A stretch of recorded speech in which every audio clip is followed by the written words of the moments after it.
আসসালামু আলাইকুম। আপনার পরিচয়টা যদি একটু দিতেন। আমি জেলা বিএনপির সহ-প্রশিক্ষণ বিষয়ক সম্পাদক। আলহামদুলিল্লাহ। আপনার ইতিমধ্যে কিছু সুনাম আমি শুনেছি, আপনি এই স্কুলের জন্য অনেক কিছু বরাদ্দ দিয়েছেন, যদি অল্প করে কিছু বলতেন। ধন্যবাদ।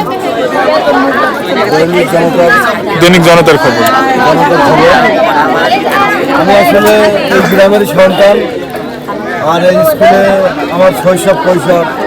এই স্কুলকে আমি লেখাপড়া করেছি, এই স্কুল আমার নারীর প্রাণ। আর আপনারা জানেন যে এই দীর্ঘ 17 বছর পরে বাংলাদেশের যে স্বাধীনতা হরণ করেছিল, সেই স্বাধীনতা 17 বছর পরে আমাদের নেতা 1433 যে নববর্ষ এবার বাংলাদেশের মানুষ খুব উৎফুল্লভাবে পালন করছে। আর আমাদের এই স্কুলের উন্নয়নের আমার খুব ইচ্ছা যে আমি আমার এই শৈশব এই স্কুল থেকেই আমি বড় হয়েছি, লেখাপড়া করেছি। তদ্রুপ এই স্কুলের উন্নয়নে সার্বিকভাবে আমার যতটুকু সাধ্য ইনশাল্লাহ আমি চেষ্টা করব। ইনশাল্লাহ ইনশাল্লাহ। আপনি ইতিমধ্যে দেখেছি কিছু মাটির ব্যবস্থা করেছেন, মানে ফিল্টার সমান করার জন্য অনুষ্ঠান ছিল এখানে। আমাদের ওই জায়গাটা আরো দেখছেন নতুন বিল্ডিং কিছু মাটি রাখা হয়ে গেছে। আমরা চিন্তা করলাম যে এখানে একটা ভালো কিছু করা যায় কিনা। আমি জাতীয়তাবাদী দল বিএনপির পক্ষ থেকে আমি নিজে 15,000 টাকা ভাড়া দিচ্ছিলাম। আলহামদুলিল্লাহ। আর ইনশাল্লাহ সামনে যদি আমরা আমাদের জাতীয়তাবাদী দল যে ভালো অবস্থানে আছে, ইনশাল্লাহ সামনের দিনে আমরা চেষ্টা করবো যে আমাদের এলাকার তদ্রুপ মহাস্কুল প্রস্তাবগুলো ইনশাল্লাহ ইনশাল্লাহ। তো আমার সর্বশেষ যে জানতে চাওয়াটা সেটা হলো যে এই স্কুলের যে অবকাঠামো উন্নয়ন, যেটা বিল্ডিং ফ্যাসিলিটি, ছাত্রছাত্রীর সংখ্যা অনেক, মানে নতুন করে কোনো বিল্ডিং বাজেট বা এই ধরনের কোনো সিদ্ধান্ত আপনার ভিতর থেকে নিয়েছেন কিনা? ইনশাল্লাহ আমি একদিন বলছিলাম যদি আমি এই স্কুলের কোনোদিন দায়িত্ব পাই, আর না পাইলে যদি আমার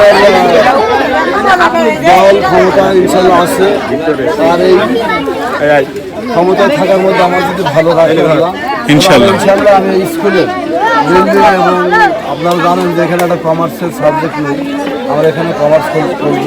খুব ভালো উদ্যোগ এটা। বিল্ডিং ইনশাল্লাহ আমরা চেষ্টায় আছি।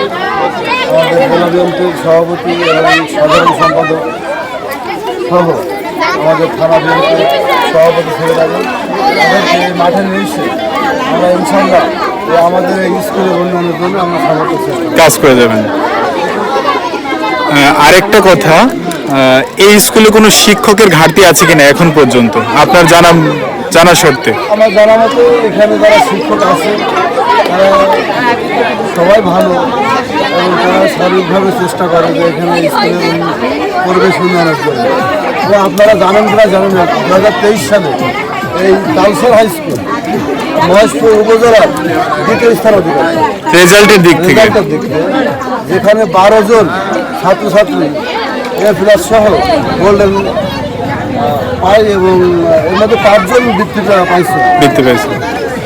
তবে তালসর হাই স্কুলের অনেক বেশি। তবে আপনার যে সর্বশেষ যে ইচ্ছাটা, এটা আমার শুনে অনেক ভালো লাগলো যে আপনি কমার্সের মতো একটা সাবজেক্ট এখানে যুক্ত করতে চাচ্ছেন। ইনশাআল্লাহ দোয়া করেন। শুধু তালসার হাই স্কুল নয়, আপনারা জানেন যে তালসারটা মাদ্রাসা আছে আজকে দীর্ঘ প্রায় 54 বছর এই স্কুলে বিনা বেতনে শিক্ষকরা লেখাপড়া করে।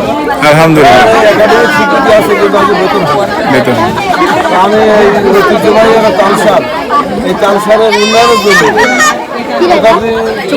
মহেশপুর সার্বিক যেগুলো কাজকর্ম যদি আল্লাহ আমার সুযোগ দেয় ইনশাআল্লাহ।